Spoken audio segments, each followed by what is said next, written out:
Hey everyone, the Jose for you back with another deck review. I got a couple of decks today and a few other things I might show them to you.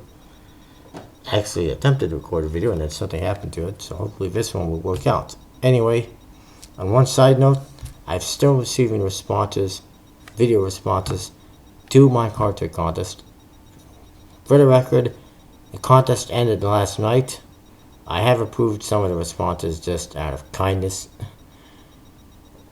And so I'm not, being mean or anything like that. But I will not approve any more video responses because I can't keep telling my judges to go watch more videos all the time, especially if they've already sent me their, top 5 or 10 lists of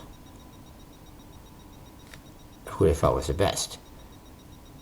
Anyway, so contest is over. Apparently it dragged on to like midnight Australian time today or last night, whatever it is, because I know I'm still getting responses for some reason. But don't send me any more responses. It's over. If you didn't know about it or you forgot about it, sorry. Better luck next time. Anyway, I'm going to review a deck now. It's the Apex Bomb deck, as it's called. Bomb stands for beveled, something else, and marked. I don't remember what the O is for. Excuse me a sec here. Oh, let's find that I'm crooked. Alright. So this is what it looks like on the box. Apex on top. Mundus Volt Decepi. And then playing cards on the bottom. This is actually on the Jokers from the Ghost deck. And like I said before, I think it means World Very Deceptive or something like that. Very Deceptive World. And then we got some vines and some other artwork and a pretty interesting spade pip with like a keyhole, and then there's another keyhole inside of like an eyeball here on the bottom, which is pretty interesting. On this side it says Cardisan Finesse, made in USA. No idea exactly what Cardisan Finesse is, but that's what it is. And then Volta Seppi Seeker back on this side. I don't know if they made any other back designs, but this one has a Seeker back, which is pretty interesting. Top it says poker size, and there's a little vine. On the bottom there's a barcode, and there's that eye with a keyhole. And in the back, see the back design, which is pretty interesting. It's got naked women on it. You got a bunch of balls or eyeballs or whatever it's supposed to be. You got these women that are basically swimming in it naked, and one is passing a ball or whatever it is to the other one, essentially. And it's pretty interesting. And of course the backs are all marked. Just a lot of nice details, a lot of detail work. Pretty interesting. It's pretty nice looking. I'll get into some of that stuff later. There's some trademark information on the flap. It also says, by the way, your card is the 7 of diamonds. So there's a little reveal on the flap. I like that. I think that's pretty cool. You get to you force a card on the spectator, and then you get them to read this, and they read it and it says, by the way, your card is a 7 of diamonds, and they'll be like, what the heck, So I think that's pretty cool, pretty clever. Better than just having a reveal on something. Then we got a card here that identifies all the markings on the cards. I haven't quite found them all or figured them all. It also talks about the beveling on this deck. And what you'll notice, here's the back design of the cards. What you'll notice is, you may not be able to notice, these corners are sharper than these ones. These ones are rounder, bigger. So as a result, when you flip a card in the pack, this side you're going to see it's missing something, it looks like. And this side you'll see the corners are sticking out. You can kind of see that, right? I hope. There you go. You can see the corners are sticking out of the card. That's how it's kind of like a stripper deck in a sense. And that's supposed to help you find a spectator's card easy by allowing you to cut right to it. I don't know what kind of stock is on these cards, but it's somewhat thin and it feels plastic coated despite the Courtesan finish that it says on the box. The cards themselves are jumbo indexed.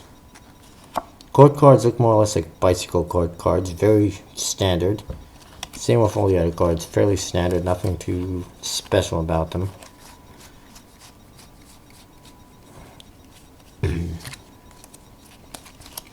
Let me just find a couple of, the better cards.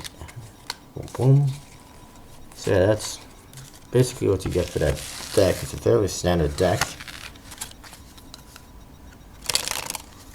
The Ace of Spades looks like the one on the front of the box with the keyholes and the eye with the keyhole. And then it has these ribbons on it that says Modest Volt Decepti. And then there's some vines on it, and there's a key attached to the vines. Almost like it's the key to the spade. It's pretty cool, jumbo indexed. It's a pretty nice looking Ace of Spades pip. I find that I like it. The jokers are also quite nice and interesting.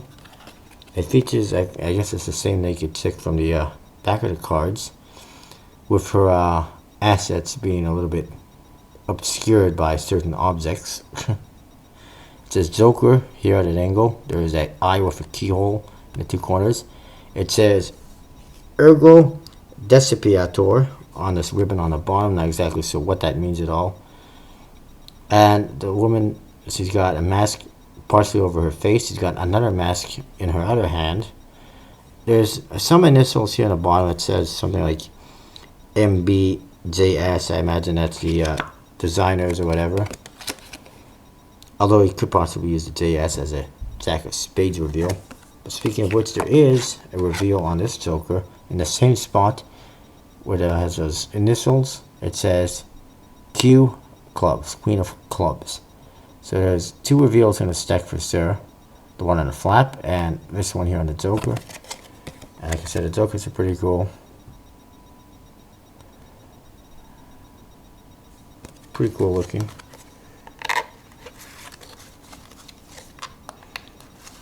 Cards, they handle alright. I think I need to break them in a little bit more. They're a little bit stiff in my opinion. So probably once I break them in more it'll be better, but they do dribble alright. They spread fairly nice. And they even fan pretty decently. And of course they are beveled, they are marked. The markings are a little bit hard to decipher in my opinion. I much prefer the markings on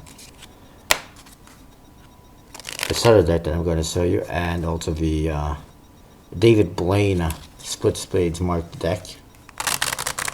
That one is extremely easy to see because you can see it clearly identifies the card on it. This one, there's just markings and it's a little bit hard to decipher. But some of them you can actually make out because it looks like a letter. Here's the marking things. When you look at them, see number 3 here, it almost looks like a 3 when you look at it. Same with some of these other ones. They take on the shape of the letter or numbers somewhat, so that's how you can identify it somewhat. And then same with the suit. It's just a matter of finding out which ones are supposed to be the markings for the card, because there's markings all over it. It's somewhere, I don't know which ones are supposed to be the markings or not. Okay, this one I believe is the Ace of Hearts. Hey, I was right, I found the markings. There's the A. You're not going to be able to see this, but there's an A basically and an H right there. And this one is,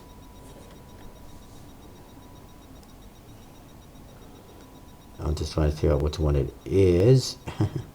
I can tell you it's a heart as well.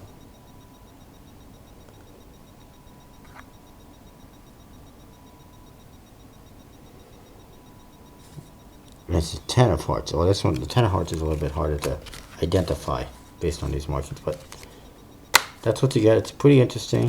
Definitely good for Magic because of the markings, if you can figure it out. And or the bevel part of it, and there's, again, something else, there's some reveals as well, so it's pretty good if you're into Magic. Probably not so great if you're into Flourishing, or if you're just into doing playing cards, you know. And, you know, the marking system is a little bit difficult, in my opinion. There's much easier ones, like I said, with the David Blaine deck, and even the deck I'm going to review next, which is the Lands deck. Anyway, the rating on this deck, probably, I'd say 5 out of 10, just because it's a fairly standard deck. The finish isn't that great, nor is the handling.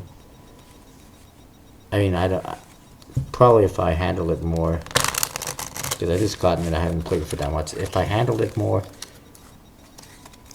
I would get a better feel of whether or not they handle. I mean, they handle pretty good. The stock is pretty good, from what I can tell. I want to have a card backwards.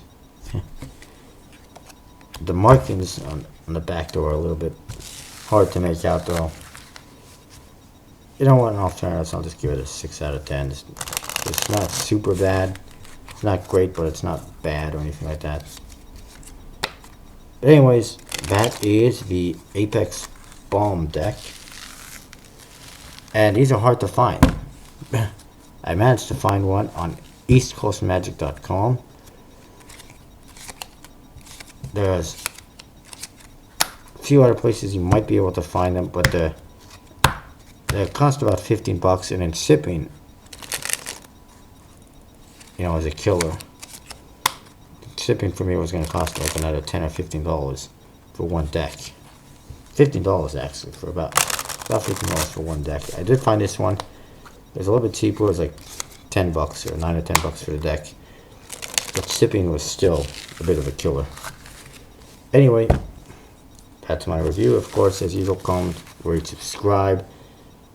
Give me some reactions, some feedback. You all do a pretty good job of that, so keep it up. Anyway, see you next time with more reviews and tricks.